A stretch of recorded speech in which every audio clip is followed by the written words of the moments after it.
नमस्कार, मैं हूं आपके साथ संजीवनी और आप देख रहे हैं भारत न्यूज 360 टीवी। आज हम आपको दिखाएंगे नोएडा अथॉरिटी के वर्क सर्कल 6 की वो जमीनी हकीकत जहां हिंडन नदी के फ्लड जोन में कथित अवैध निर्माण और अतिक्रमण को लेकर लगातार गंभीर सवाल उठ रहे हैं। हमारी टीम कई दिनों से मौके पर पहुंचकर ग्राउंड रिपोर्टिंग कर रही है और जो तस्वीरें सामने आई है वो कई बड़े सवाल खड़ी करती है। क्या नियम सिर्फ कागजों तक सीमित है या फिर इन अवैध निर्माणों को किसी का संरक्षण हासिल है? नोएडा अथॉरिटी का वर्क सर्कल 6 इन दिनों गंभीर सवालों के घेरे में है।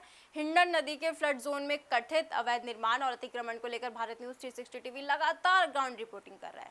मामला सामने आने के बाद अधिकारियों ने कार्रवाई के आदेश तो दिए, लेकिन ग्राउंड पर निर्माण गतिविधियां अब भी जारी होने के आरोप है। ऐसे में सवाल उठ रहे हैं कि आखिर आदेशों का असर जमीन पर क्यों नहीं दिखाई दे रहा है?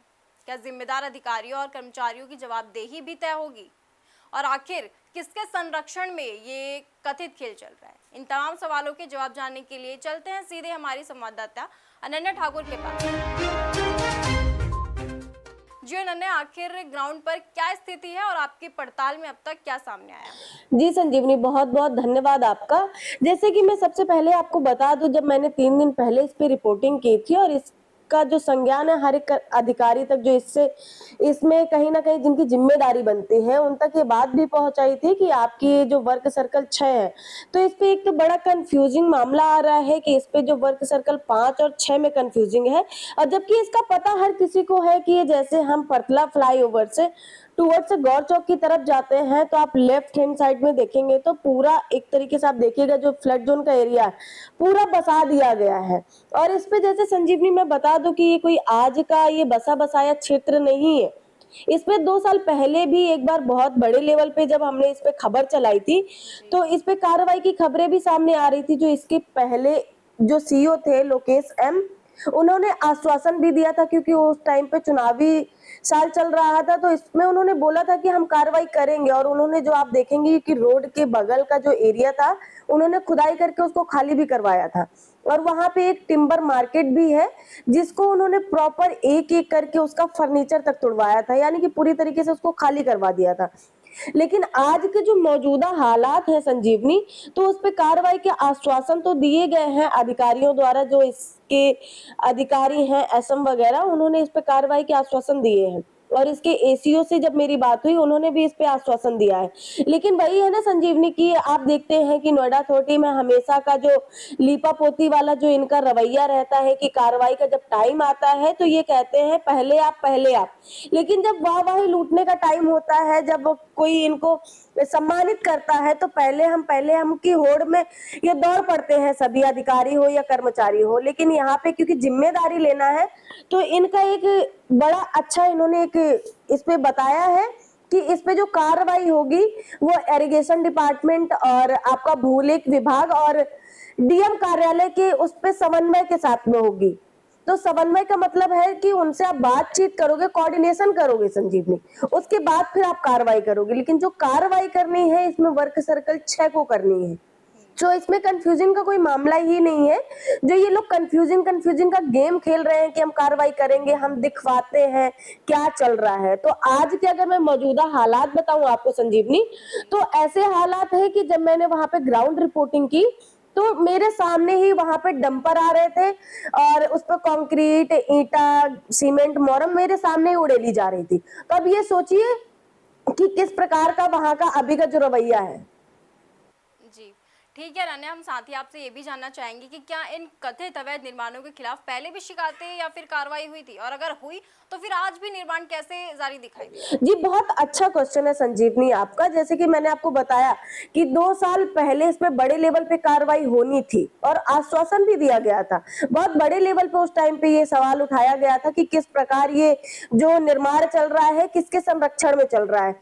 तो उस टाइम पे जो संजीवनी इसके एसएम हुआ करते थे केवी सिंह जी, उनका जो इनकी कहीं ना कहीं जो मामला निकल कर सामने आया था, तो ये बताया गया था कि कहीं ना कहीं इनके संरक्षण में ये कार्य चल रहा है और इनके कार्यकाल में ही ये पूरी बस्ती जो है आप फ्लड जोन में देख रही है पूरी बसाई गई है।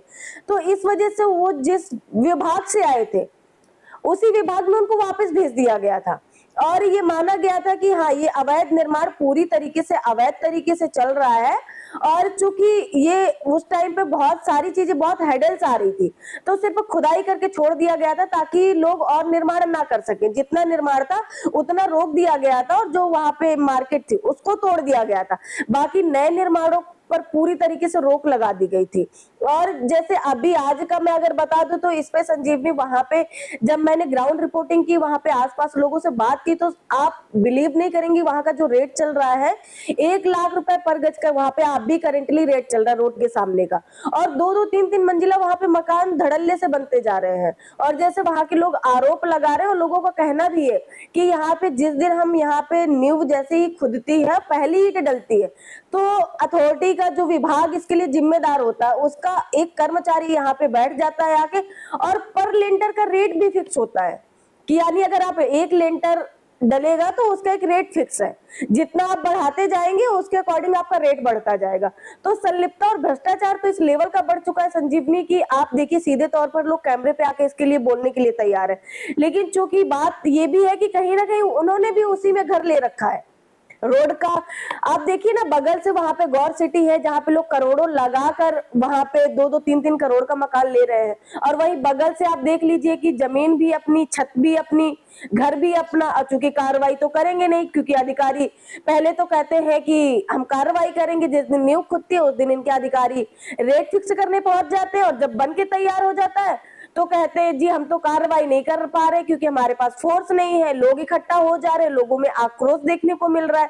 तब ये सोचिए, जो अपनी पूरी जिंदगी की कमाई लगा देगा संजीवनी, जो अपनी गाड़ी कमाई लगाएगा इसमें, तो क्या इन पे फूल बरसाएगा? इन अधिकारियों की क्या आरती उतारेगा? इन अधिकारियों को जरा सी शर्म नहीं आती है कि जिस दिन कार्रवाई होनी चाहिए, जब वहां पे ग्राउंड पे आपको दिख रहा है कि इलीगल तरीके से काम चल रहा है और आप दिन रात वहीं से निकलते हैं, क्योंकि ये गौर चौक जाने वाला एरिया है संजीवनी। कोई ऐसा नहीं है कि गांव के अंदर ये निर्माण चल रहे हैं, खुलेआम निर्माण चल रहे हैं। उसके बाद सोचिए कि अधिकारी कहते हैं कि हम उसको एक बार चेक करवा लेते हैं, हमारे संज्ञान में नहीं है।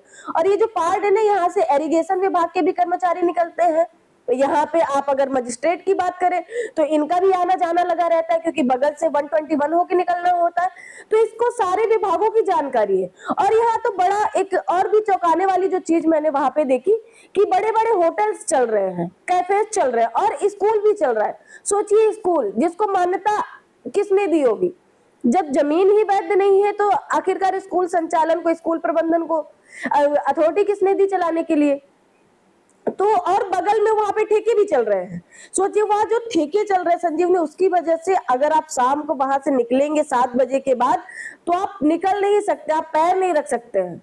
और अथॉरिटी के अधिकारियों का रवैया देखिए कि जी हम तो कार्रवाई कर लेंगे, हम दिखा लेंगे। अच्छा, ठीक है अनन्या, जैसा आपने बताया कि इनके रवैये से साफ तौर पर ये पता चल रहा है कि इनकी बेशर्मी की हद किस हद तक पहुंच चुकी है। और एक आखिरी सवाल और आपसे कि क्या मौके पर स्थानीय लोगों ने भी कोई ऐसे दावे किए हैं जो इस पूरे मामले को और गंभीर बनाते हैं? हाँ बिल्कुल, इसमें संजीवनी जैसे आप देख रही है ना, जब मैंने ग्राउंड रिपोर्टिंग की तो वहां पे बगल में आप देखिए, जस्ट सामने जैसे मेन रोड पे हम परतला से उतरते हैं तो एक बहुत बड़ा मैरिज हॉल बनाया जा रहा है, जिसका अभी भी कंस्ट्रक्शन चालू है। बगल में वहां पे स्कूल चल रहे हैं, बगल में स्कॉच सेंटर चल रहे हैं। तो ऐसे बहुत सारी चीजें हैं जो खुलेआम चल रही हैं, जो बिना आप सर्टिफिकेट के चल ही नहीं सकता, वैसी चीजें भी चल रही हैं। और जैसे वहां पे लोग बताते हैं कि पर लेंटर का रेट फिक्स है। और सबसे बड़ी बात संजीवनी, जो इसके एक बहुत ही नामी इसके जेई है जो ग्राउंड लेवल पे काम करते हैं, ऑलरेडी इसमें 1.5 साल पहले वो रिटायर हो चुके हैं। और लेकिन काम देखिए उनका कि काम इतना अच्छा है, जिसकी वजह से अथॉरिटी उनको लगातार एक्सटेंशन दिलवाए जा रही है। उनको अभी भी मतलब रिटायरमेंट के बाद भी वो इतने कमाऊ पूत हैं कि वो आज भी काम कर रहे हैं।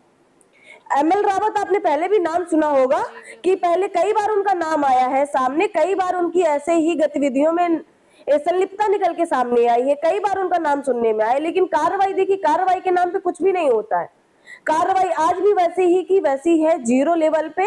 सिर्फ ये दौड़ लगी हुई है विकास की। जब देखिए कि आप जब 50 साल हो गए अथॉरिटी को बने हुए, और जब हम शहर का विकास दिखाते हैं तो इतनी अच्छी अच्छी तस्वीरें दिखाती है, मानो कि जैसे यहाँ पे आपको दूसरा सिंगापुर देखने को मिले। बहुत बहुत धन्यवाद अनन्या। अपनी जानकारी हमारे साथ साझा करने के लिए। तो भारत न्यूज़ 360 टीवी इस पूरे मामले की पड़ताल आगे भी जारी रखेगा। हम संबंधित अधिकारियों का पक्ष भी पूरा प्रमुखता से दिखाएंगे, लेकिन जब तक हर सवाल का जवाब नहीं मिलता और जिम्मेदारी तय नहीं होती तब तक हमारी ये पड़ताल नहीं रुकेगी। इस खास रिपोर्ट में इतना ही। आगे की तमाम जानकारी के लिए आप बने रहिए भारत न्यूज़ 360 टीवी के साथ। सच का सफर हर दिल तक।